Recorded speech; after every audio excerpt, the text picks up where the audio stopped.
Assalamu alaikum, bonjour et bienvenue à tous, et j'espère sincèrement que vous allez tous bien. La vidéo d'aujourd'hui portera sur l'absence divine dans les 4 évangiles. Pourquoi est-ce que je mentionne ça? Parce que très souvent les chrétiens nous disent que les évangiles c'est la parole de Dieu, ou bien que l'évangile c'est une révélation ou inspiration de Dieu. Ce qu'il faut savoir c'est que théoriquement, d'accord, donc normalement, lorsqu'on nous dit que tel livre c'est la parole de Dieu, eh bien on s'attend nécessairement à ce que Dieu prenne la parole dans ce texte-là. C'est pour ça que quand vous regardez par exemple la Torah, on voit que à plusieurs reprises, eh bien, Dieu parle, donne des ordres, des recommandations et qu'il s'adresse à ses fidèles. Quand on regarde le Coran, c'est exactement la même chose. À maintes et maintes reprises, Allah subhanahu wa ta'ala parle aux musulmans et il parle aux musulmanes. Mais quand on va regarder le texte des évangiles, on va voir que Dieu ne parle quasiment jamais.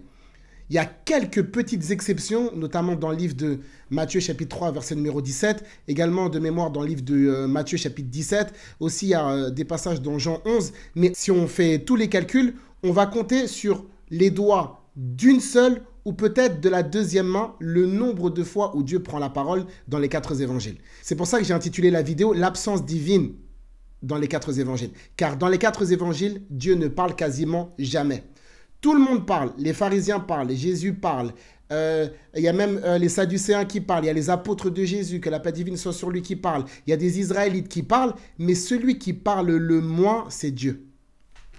Ça veut dire que c'est difficile de présenter les évangiles comme étant la parole de Dieu dans un livre dans lequel Dieu lui-même ne parle pas. C'est pour ça que dans le texte des évangiles, par exemple, Paul parle plus que Dieu. Les apôtres de Jésus parlent plus que Dieu. Les pharisiens parlent plus que Dieu. Les Israélites parlent plus de Dieu. Même les gouverneurs Pilate et Hérode parlent plus que Dieu. Ça veut dire qu'en réalité, dans cette révélation, eh bien, celui qui devrait être le premier concerné, eh bien, c'est celui qui parle le moins. C'est pour ça que je disais dans les précédentes vidéos que jamais dans les évangiles, Dieu affirme et assure avoir révélé ce texte, ça n'existe pas. Il n'y a pas de preuve, il n'y a pas de verset dans les 4 évangiles qui nous montre que c'est Dieu qui a révélé ce texte, ça n'existe pas. On n'a aucun texte dans lequel Dieu affirme avoir révélé les 4 évangiles ou bien qu'il affirme avoir inspiré Matthieu, Marc, Luc ou encore Jean. Ça n'existe pas.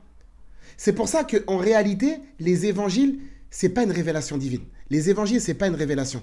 Les évangiles, c'est des récits qui ont été compilés par des gens qui existaient du temps de Jésus. Et ensuite, on a compilé ça dans un livre et on a présenté ce livre comme étant une révélation. Mais en tout cas, cette révélation, ce n'est pas Dieu qui l'a fait descendre. Ce n'est pas Dieu qui l'a signé. Ce n'est pas Dieu qui a affirmé avoir révélé ce texte-là. C'est pour ça qu'on voit que Dieu ne parle quasiment jamais dans ce texte-là. Parce qu'en fait, ce n'est pas une révélation, ce n'est pas un livre inspiré. C'est des récits qui ont été rédigés par des gens à l'époque. Et c'est ça que Luc a dit, rappelez-vous la vidéo précédente, lorsque Luc il dit qu'il y avait plusieurs personnes à l'époque qui avaient entrepris de rédiger la vie de Jésus, que la paix divine soit sur lui. Et lui aussi, il a estimé que ça serait une bonne chose de faire la même chose. Donc lui, il a commencé à s'enquérir auprès des gens, récolter des informations, et les a compilées par écrit et il les a envoyées à une connaissance à lui. Mais jamais Luc a dit qu'il avait été inspiré. Au contraire, c'est une lettre qu'il envoie à un ami. C'est pour ça qu'il faut, avec le temps, qu'on revoie en fait cette position par rapport au texte des évangiles, cette position qui dit très souvent et qui proclame haut et fort que c'est une révélation, que c'est une inspiration divine. Non. Le texte des évangiles, ce n'est pas une révélation. Le texte des évangiles, c'est un récit compilé par des êtres humains qui n'ont jamais prétendu avoir été inspirés. Et ça, c'est une chose qu'on vous dit très souvent, sur laquelle il faut impérativement apporter lumière et correction.